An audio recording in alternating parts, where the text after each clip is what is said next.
係頭半身一二三，一二。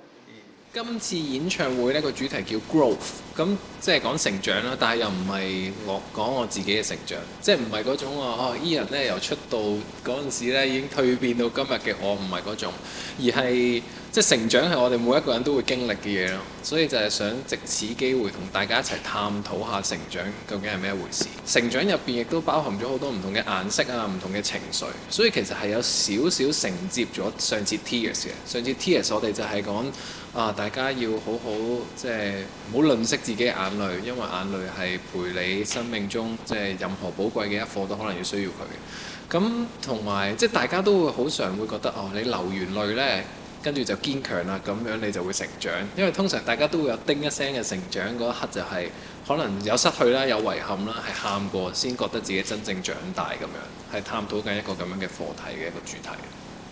咁今次嘅演唱會我都會將一啲自己嘅成長又擺落去，可能喺我聽翻嚟身邊嘅人，又或者我觀察到其他人嘅成長，我都會擺落去。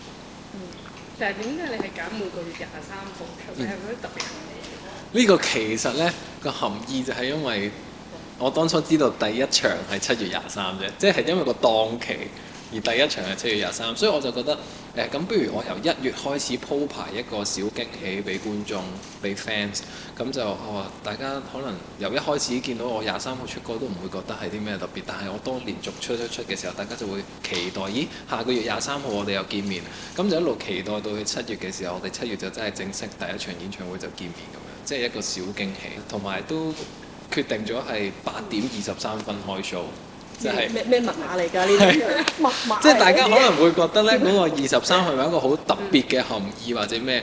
咁又其實又唔係嘅，只不過就係因為咁啱第一場係23號，咁跟住我哋又編排咗每個月23號出歌，咁所以就不如7月23號第一場，咁我哋就8:23開 show 啦。即係等大家會記得，即係留翻張飛嘅時候，若干年睇到就覺得我哋都經歷咗一段幾有趣嘅旅程。我哋點解會係23分開 show 咁樣？即係 memorable 啲咯。Tears 係我第一個演唱會。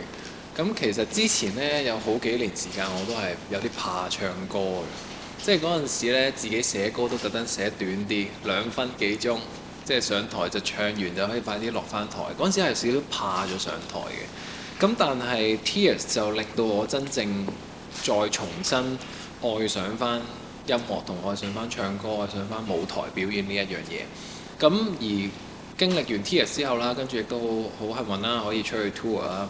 咁做完一連串呢個 project 之後，就會發覺自己心態上係鬆容咗，即係自己真係冇以前嗰種點算啊，好驚啊，即係有啲怕，有啲恐懼啊咁樣。以前拘緊好多，因為以前怕好多嘢，有陣時會覺得唔做就唔錯，咁所以就成日都自己就唔出聲啦。一係有啲嘢我直情唔做啦。咁我如果唔做，你見我唔到，咁就唔會鬧到我啦咁樣。咁但係而家就唔係咯，而家就覺得即係放開咗，即係純粹都係即係覺得而家純粹咗。即係呢排我寫歌啊或者唱歌嘅時候呢，有翻嗰種當初玩全民造星同埋初出道嗰種感覺，即係嗰種好投入享受嘅嗰個過程嘅嗰種感覺。你頭先話成長代表顏色，你2年前咩色？而家係咩色呢？再早幾年啲可能就真係灰色嘅，深灰色、灰蒙蒙咁樣。而家已經係有少少嗰種黃黃橙橙嗰種呢，即係有啲光打落嚟嘅嗰種感覺，自己嘅心情。呢個演唱會講成長啦，你自己有冇話經歷一啲好難捱嘅階段？好難捱嘅階段，我覺得我人生每一個階段都有呢啲 moment 嘅，即係以前讀書嘅時候呢，即係成績唔好嘅時候，嗰種唔敢返屋企啊。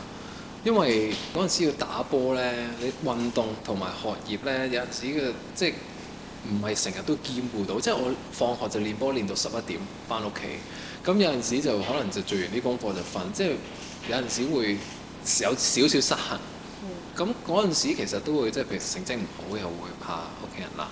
咁跟住運動方面，我又會遇到挫折啦，因為可能大家見到我你都代表香港啦，都打得 OK。咁但係其實當中遇咗好多挫折嘅，即係代表香港係最後嘅嗰個結果，但係當中係跌過好多次嘅。我以前係試過有一次，我選香港嘅青年隊，咁跟住就其實嗰陣時都滿懷希望，有信心可以選得入嘅。咁嗰陣時會上網公佈名單㗎嘛。我仲記得嗰陣時係應該係放咗學練完波咁就行去搭巴士翻屋企嗰段路，咁我就上網睇，跟住睇，咁得10幾個人嘅啫嘛個名單，我重複睇咗幾十次都冇自己個名，跟住就喺條街嗰度喊，即係一路行一路喊，即係明明係其實係應該要行去嗰個車站搭車就翻屋企，我係行過埋，即係好似空白咗咁一路行，唔知行咗去邊度咁樣。咁所以我覺得人生每一個階段都有經歷過大大小小嘅挫折咯。咁但係而家睇翻轉頭，當其時睇啊當然係大件事啦。而家睇翻轉頭就覺得係真係一個歷練咯。即係其實係經歷咗嗰啲嘢之後，個心態就會越嚟越好咯。我覺得個演唱會呢，其實係more than純粹一個演唱，即係而係一個我嘅。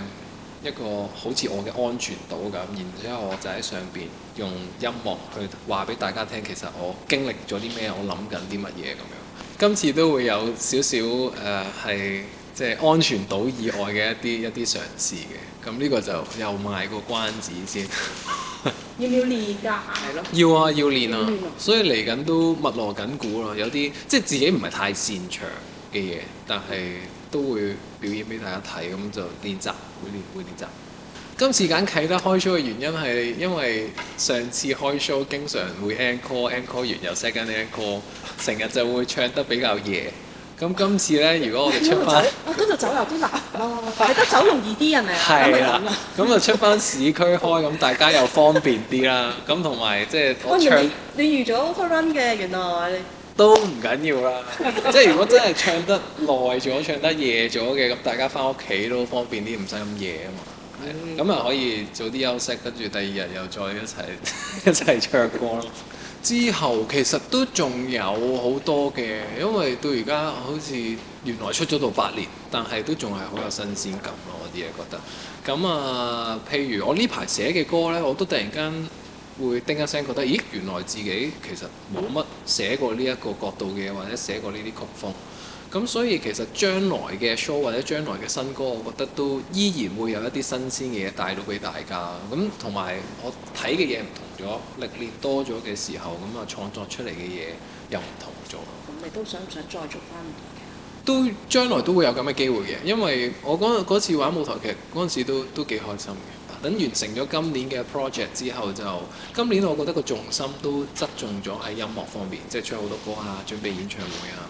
咁嚟緊就會再做其他音樂以外多啲其他唔同嘅嘢。